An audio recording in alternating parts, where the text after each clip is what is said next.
Hola gente. Bien, bueno, vuelvo a subir un video. Estuve ausente algunos días porque, bueno, tuve el bicho este y también se me mezcló con otros pequeños inconvenientes. Pero bueno, aparentemente ya está todo en orden, así que como digo, voy a volver a subir videos. Y bueno, hoy quería hacer un video que me parece bastante interesante sobre el tema del metaverso, porque la verdad que, bueno, sé que se está hablando mucho sobre este tema y me interesa hacer como una especie de repaso histórico para saber cómo es que llegamos a esto y hacia dónde vamos. Y más o menos según mi lógica, estudiando un poco la historia, eso por ahí se puede descifrar o se pueden sacar algunas ideas interesantes. Bien, básicamente sobre el tema de la realidad virtual, lo que se puede decir es que los primeros avances pueden ser incluso rastreados en el siglo XIX. Ustedes saben que en el siglo XIX hubo muchos avances que tuvieron que ver con mecánica y con física. O sea, no eran avances obviamente electrónicos en pantallas o cuestiones así. Tal vez el más significativo durante ese tiempo fue el estereoscopio, que fue desarrollado por un sujeto de apellido Wheatstone y que lo que permitía era tener ciertos efectos visuales, ciertos efectos ópticos tridimensionales al observar algunas imágenes, lo cual para ese tiempo era bastante sorprendente. Bajo ese mismo paradigma de la mecánica y de la física es que se fueron desarrollando también avances para simulacros en aviación, todo mecánico, como digo. Ustedes saben que cuando hice el video sobre el origen de las redes sociales y, bueno, y también de Internet, mucho de lo que hoy nos llega a las personas promedio en un principio venía del ámbito de los servicios de inteligencia, de los entrenamientos de combate y de la búsqueda de información. En este caso es probable que también sea así, o sea, los avances a principios del siglo XX tuvieron más que ver, por ejemplo, con estos aparatos que servían para hacer simulacros mecánicos de aviación. Y al mismo tiempo también se iban desarrollando entretenimientos como por ejemplo el Viewmaster, que también estaban basados en la misma lógica mecánica de observar imágenes y tener efectos ópticos. Tal vez los avances más significativos aparecen recién en la década del 50, no es casualidad que empiecen a aparecer en esa época cuando ya el mundo había pasado por los conflictos bélicos más graves. Y por ejemplo un caso muy significativo es el de Sensorama. Era como una especie de cine individual que incluía el observar una pantalla también con ciertos efectos ópticos y el incluso sentir aromas, viento y vibraciones. Otro avance importante de esa misma época fue la espada de Damocles, que era un sistema que bueno ya iba colgado desde el techo, por eso recibía ese nombre. Era muy pesado, por eso necesitaba estar colgado, y ya empezaba también a verse el tema de la realidad aumentada, es decir, la superposición de lo virtual sobre lo real, no solo la realidad virtual. Y eso se empezaba a ver porque bueno, se jugaba con la perspectiva, se observaban formas básicas, poligonales y demás que se superponían con lo que uno estaba viendo en el mundo real.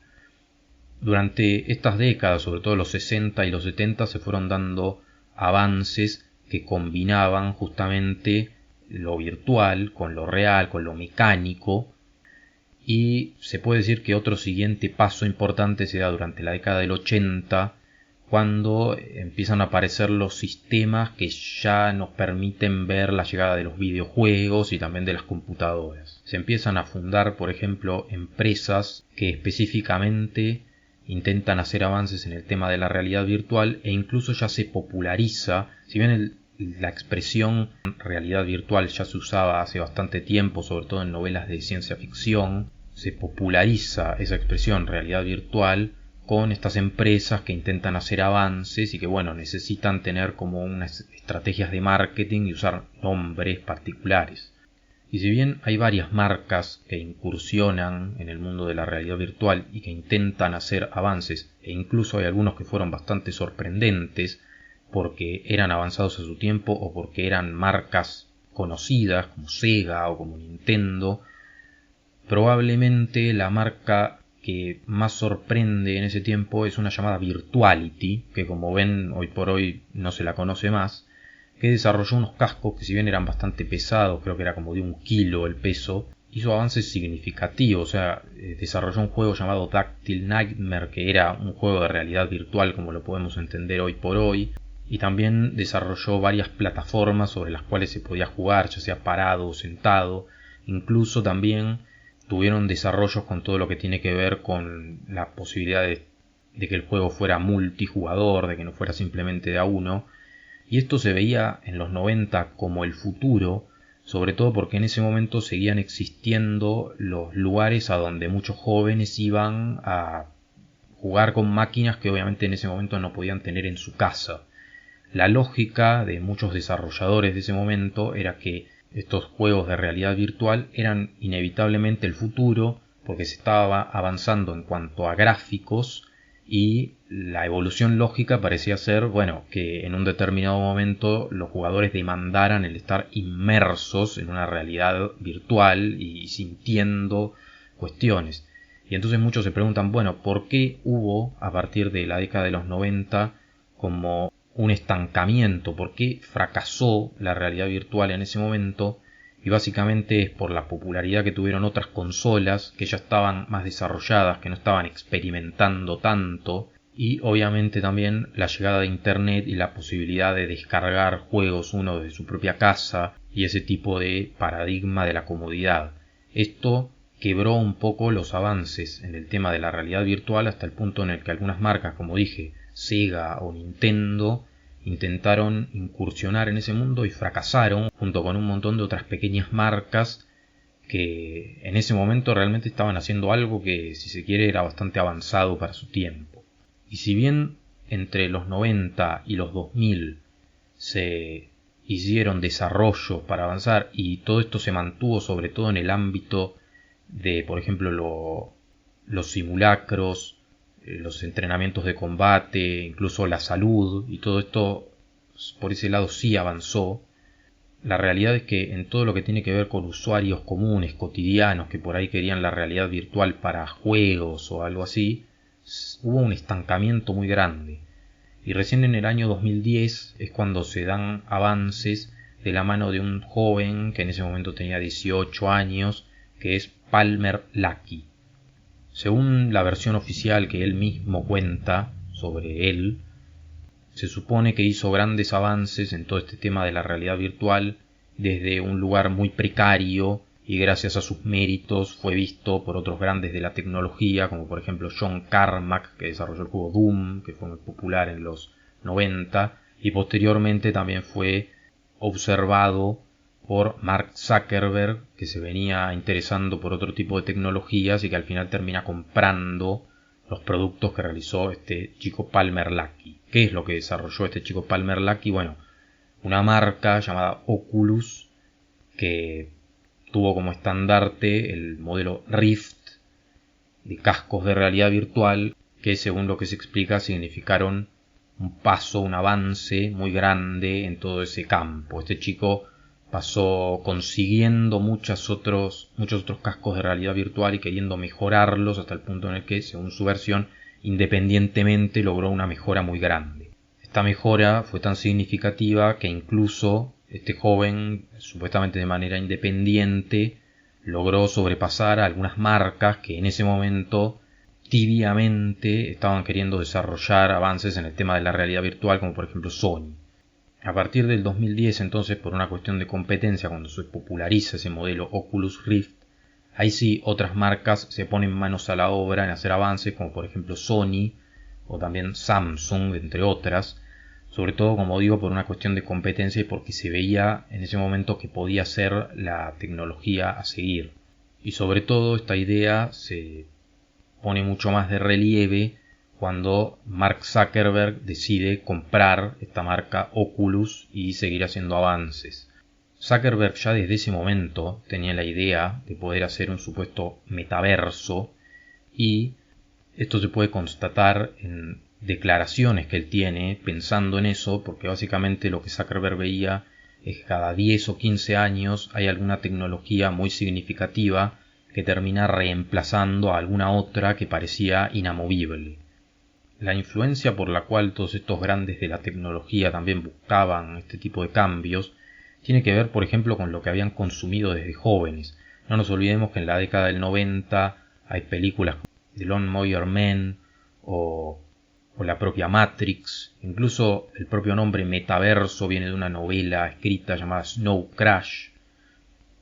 O también la película Existence tiene que ver con todo este tema. O sea, ya se venía influenciando a toda una juventud con que el futuro iba a ser ese. Y bueno, cuando tuvieron poder y cuando pudieron hacer desarrollos, parece que eligieron ese camino.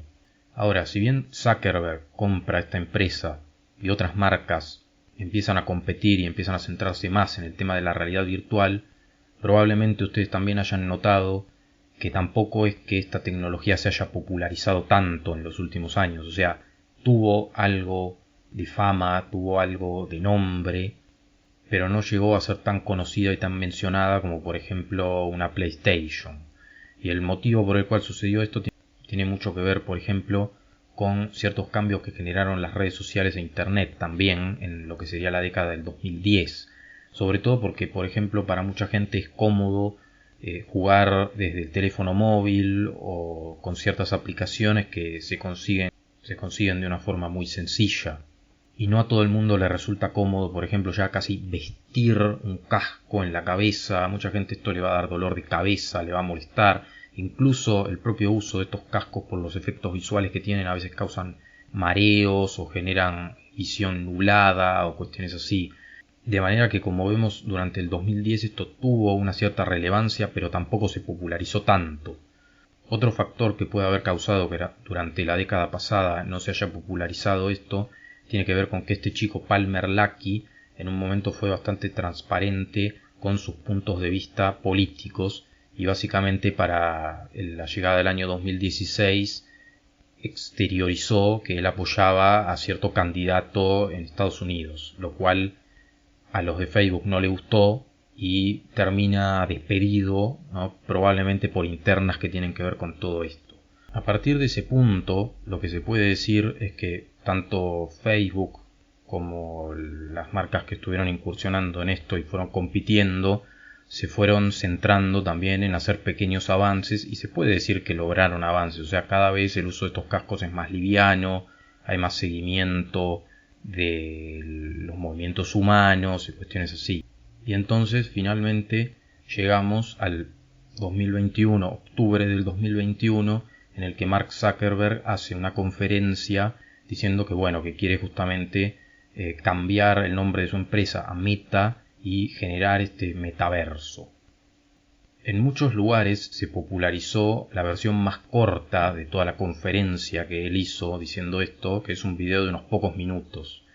La realidad es que todo esto formó parte de una conferencia que dura como más de una hora, en la cual este empresario tecnócrata dice muchas cosas, muchas más cosas de las que se están explicando. Por ejemplo, una de las cosas que dice es que este metaverso no es que se va a inaugurar en un día determinado, sino que por lo menos necesita como 10 años de desarrollo. Él mismo admite que hay un montón de cosas que no saben cómo las van a hacer, y además, y principalmente lo que hace en ese video es un guiño económico. O sea, si bien hay un montón de cosas que no quedan claras, lo que sí repite en un montón de ocasiones es que bueno, que va a haber movimientos económicos con criptomonedas, con NFTs y que los creadores van a poder ganar dinero. Entonces básicamente les está diciendo, bueno, inviertan ahí. O sea, no es la expectativa de los usuarios para poder relacionarse, interactuar y cosas así lo que está motivando todo este tema del metaverso, sino un montón de movimientos económicos que se van a dar con este nuevo paradigma. Probablemente en los próximos años ciertas aplicaciones van a ir incluyendo de forma progresiva cuestiones que van a tener que ver con realidad virtual o realidad aumentada, y entonces así es como se va a ir llegando al metaverso. Y hay cosas que en el camino van a fracasar porque, como ya vimos, hay marcas importantes que en su momento intentaron desarrollar avances de cuestiones de realidad virtual y no pudieron. Entonces tal vez incluso el metaverso como nos lo imaginamos, con lo que se dijo, con un casco de realidad virtual en un mundo aparte, no sea exactamente así. Probablemente lo que va a pasar es que van a ir testeando tecnologías, aplicaciones, combinaciones, con la mira puesta en llegar a eso, pero puede ser distinto también. En el video que Zuckerberg hace, por ejemplo, no solo se habla de cascos de realidad virtual, también se habla de muñequeras mediante las cuales se pueda tener interacción con el tacto, y también se habla, en el caso de la realidad aumentada, de gafas inteligentes que por ejemplo se hicieron en combinación con Ray-Ban, que permitirían superponer la virtualidad con lo real, o también filmar en tiempo real apretando algún botón que puede tener el lente. De manera que si yo tuviera que dar algunas conclusiones diría lo siguiente. Primero, que esta llegada del metaverso va a ser progresiva y se van a ir probando diferentes tecnologías, lo cual significa que en cierta forma los usuarios, los consumidores, tienen la posibilidad de torcer el recorrido hacia el cual se dirija todo esto, y eso hay que decírselo a las comunidades. El siguiente punto es que una buena forma de aprovecharse de todo este cambio es entender a fondo los movimientos económicos con criptomonedas, con NFTs y todo esto, porque está claro que van a ser el tipo de economía que va a regir en esos metaversos por el tema de la personalización que permite. Otro punto que me parece interesante mencionar es que quienes estén realmente interesados pueden intentar incursionar en metaversos que en verdad ya existen. Por ejemplo, el tema de Decentraland, Sandbox o incluso VRChat, que es básicamente lo que mucha gente se imagina del metaverso de Facebook, o sea, un espacio aparte al cual uno entra con cascos de realidad virtual. Incluso Facebook viene desarrollando desde el año pasado Facebook Horizon, en el cual es eso, es interactuar a través de cascos de realidad virtual. Lo que pasa es que por el momento lo tienen en desarrollo y se entra solo por invitación. Toda la gente que sepa hacer diseños en 3D y manejar Photoshop y todo eso tiene una oportunidad, o sea, eso es una de las conclusiones, el poder aprovecharse, si bien obviamente sabemos que toda esta tecnología tiene un doble filo y que puede causar problemas para un montón de gente, sobre todo en cuanto a lo mental, y además lo peor de todo esto es que quienes van a estar a cargo de ese metaverso van a ser los mismos que ya están a cargo de las redes sociales, que como sabemos hay que autocensurarse para que no te borren. Entonces eso es un problema. De manera que bueno, espero que les haya resultado interesante este video. Pueden dejar lo que piensan en comentarios. Y bueno, gracias por verlo y nos vemos en el próximo. Un saludo.